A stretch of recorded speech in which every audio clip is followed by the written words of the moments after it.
અમરેલીમાં પાટીદાર દીકરીનું સરઘસ કાઢવાનો મામલો સામે આવ્યો હતો ત્યારે એસપીજીના રાષ્ટ્રીય અધ્યક્ષ લાલજીભાઈ પટેલનું નિવેદન સામે આવ્યું છે। બંધારણમાં કોઈ જોગવાઈ નહીં હોવા છતાં રાત્રે ધરપકડ કરવામાં આવી, ખોટી રીતે ગુનો દાખલ કરવામાં આવ્યો। ત્યારે લાલજીભાઈ પટેલ મુખ્યમંત્રીને કહે છે કે તમે ન્યાયિક તપાસ કરો, જો યોગ્ય કાર્યવાહી નહીં થાય તો આખા ગુજરાતમાં તેઓ ન્યાય માટે લડશે તેવું લાલજીભાઈ પટેલ દ્વારા કહેવામાં આવ્યું છે।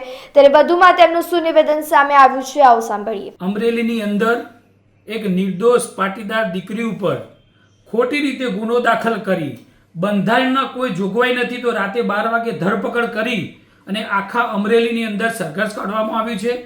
તો સમગ્ર પાટીદાર સમાજની આ દીકરી ઉપર આજે આ રીતે ખોટી રીતે ગુનો દાખલ કરી, જે રીતે ગુનો દાખલ કરવામાં આવ્યો છે, તો માનનીય ગૃહમંત્રી અને માનનીય મક્કમ અને મુર્દુ મુખ્યમંત્રીશ્રીને કહેવા માંગુ છું કે તમે ન્યાયી તપાસ કરો કે એવા કયા અધિકારીઓ છે અને કોના હુકમથી આ રીતે રાતે 12 વાગે ધરપકડ કરવામાં આવી છે અને આખા અમરેલીની અંદર સરઘસ કરવામાં આવ્યું છે। તો માનનીય મુખ્યમંત્રી અને ગૃહમંત્રીને કહેવા માંગુ છું કે આ ઘટનાને એસપીજી વખોડે છે અને આવનારા સમયની અંદર જો આ દીકરીને ન્યાય નહીં મળે તો સમગ્ર ગુજરાતની અંદર અમે ન્યાય માટે લડીશું।